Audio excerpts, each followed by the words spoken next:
February of last year, 2015, at the New York Chamber Music Festival at Symphony Space, one of the most prestigious concert halls in New York. And we have collaborated for this year. We met not long before that and decided that it's a great concept to bring forward to stress the point that sharing the treasures of each other's music culture and amalgamating them and respecting them is something that is very worthy of performing, presenting, and educating the young generations with. And we recorded this program. And the CD, Soul Strings, was initially released in America in September of 2015 by the label Affetto, distributed by Naxos, the very respected American label. And is now this week being released, the long-awaited Indian release of this CD by Times Music in connection with Affetto and Naxos. Namaskar, good morning. It's a great honor for all of us to be here. Thank you for coming. Sorry for the delay. So Soul Strings, like Elmira said, the whole journey started in February last year. We performed together at Symphony Space. And the initial plan was to release the recording of that concert. But sometimes on stage, because there are no retakes on stage, everything happens there. It happens for the audience sitting there. But for something to listen to at home or as a release, we re-recorded the entire concert. And it's been one of the very, very memorable collaborations. And I think what is extremely unique for me here is that, violin being a bow instrument and sarod being a pluck instrument, I mean, this collaboration itself is a challenging platform. And then Western classical music with its tradition of a written score and performing music of great composers, and the Indian tradition where we are all improvising and there is no written score. So for us to come out of our comfort level and for Elmira to come out of her comfort level, I think we have found a new comfort level, I think, with Soul Strings. And I'm just very thrilled that we are performing these concerts in India. We had a very memorable show in Delhi, and Mumbai being the music capital, I think, of India, I think we're really looking forward to performing this evening. Namaskar to all of you, and once again, sorry for the delay. I think Elmira and Ayaan have covered most of it, but I would like to say, when you talk about collaborating, lately what's been happening, it's all about too much of loud music, or it's not about two Indian instruments and four Western instruments and you put it together and it becomes a fusion when there's just too much of noise. I'm not saying that what we are doing is the best, but that's where we are working towards that. But I feel when we talk about Western classical and Indian classical instrument, to start with, it's acoustic. Western music is all about acoustic, natural sound from the instrument as to plugged instruments or to plug a sarod. So we're enjoying the natural sound of these instruments. So, and I think it's more melody oriented than just loud, going very loud and going noisy. And we're not playing just to, we're not playing to the gallery. We're trying to create some good music and going back what it used to be back in the 40s and 50s when Indian musicians used to collaborate with Western classical musicians. So please, I would invite all of you this evening, if you all are free and don't have too much work pressure, please do come and experience this beautiful amalgamation of music. I think also what's very important is that with these days so much work is happening, people are doing some great projects, but I think just performing together is not the answer. What you are doing together, it has to be collective. and what is the role of one performer, the other performer, the third performer. It needs to sound beautiful. There has to be a connection. There has to be a journey to any kind of collaborative project that you're doing.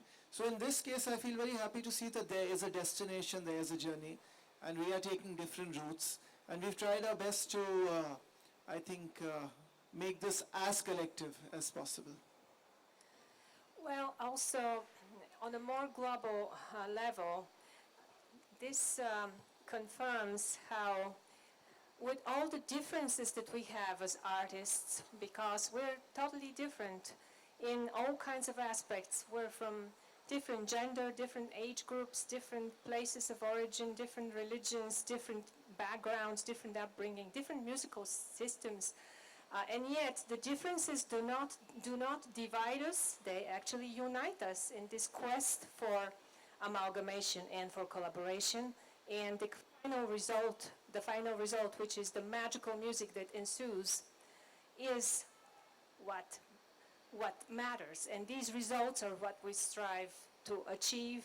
And in our goal and our mission to bring beauty and the magic of music to the world, we are happy that we are collaborating, and we hope that we are succeeding on all kinds of levels, not just musical, but also in other aspects.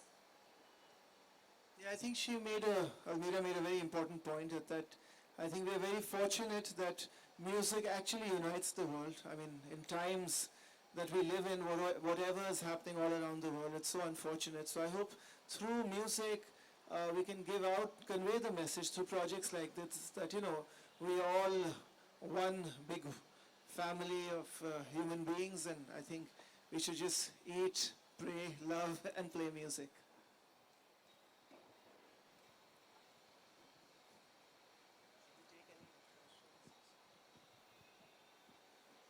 Any questions? If you like to ask, yeah.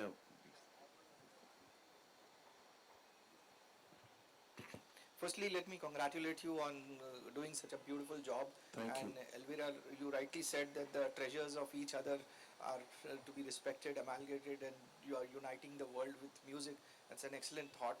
So, having said that, I just want to know, since when are you collaborating? Since last year, how many events have you done together? And how was the response? And which are the places that you have already? Our first collaboration was exactly a year ago, February of 2015, in New York, at the New York Chamber Music Festival, which takes place in Symphony Space, very prestigious concert hall in New York. That's when we first rehearsed it and performed it, and that's when we understood our minds musically and in every other aspect, and decided that this project has great future. So we immediately set out to record it. And Soul Strings is the fruit of that first collaboration. And a year later now, we are performing Soul Strings, this same program, which consists of compositions by Johann Sebastian Bach and Ustad Amjad Ali Khan. We performed it several days ago in New Delhi, and tonight we're performing this same program here in Mumbai at the National Center for the Arts, a great hall that I have only seen pictures of, but I'm so looking forward to it because it is a world-class jewel box of a hall. And we also have some plans for performances in the United States. In April, we are performing this program in New Jersey, and other concerts are right now being in the process of organizing, and we hope that we could take this a long way, this whole project. Great. Over the years, the classical music has evolved, and there is a lot of change that has gone through.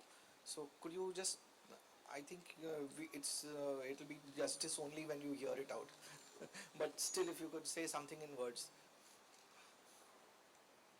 I think classical music today, we feel very happy to see, is really on the top of the game.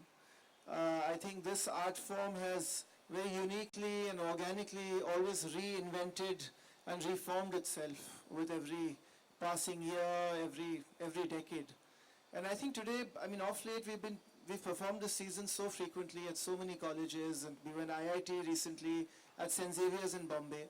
And it just feels wonderful to see the presence of the younger generation at classical concerts, and that just makes me believe more and more that this generation really values and respects, the roots, and though so much is happening today, but I just feel very happy to see their involvement in the classical concerts. The other question that Ayaan, and I keep facing is that, what do you think of the future of Indian classical music? Do you think are the youngsters inclined towards it?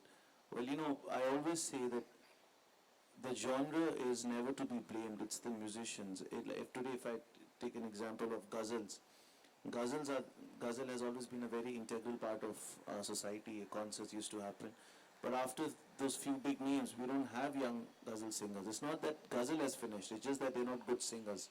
So there was a time in Indian classical music where you had the greats of people like Ustad Amjad Ali Khan, Pandit Ravi Shankar, Pandit Hari Prasad Chaudhary, and all these big names. After that, I think, came in a period where, I don't know if people were not connecting, I don't know, but there was a problem. I'm not saying that we are good, I'm not saying that at all.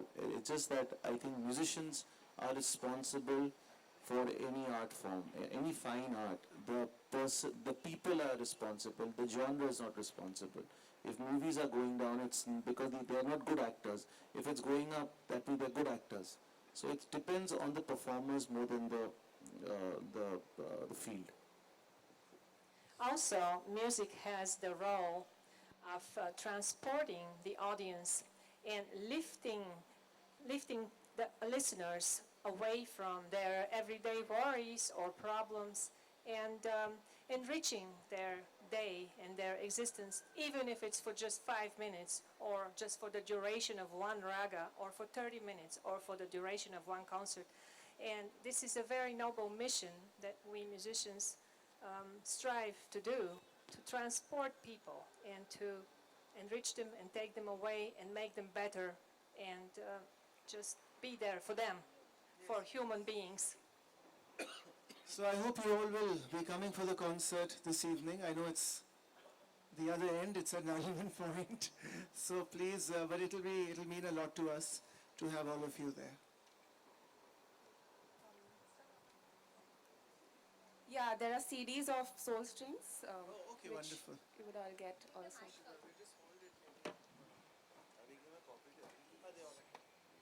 Actually, I'm giving a copy to everyone.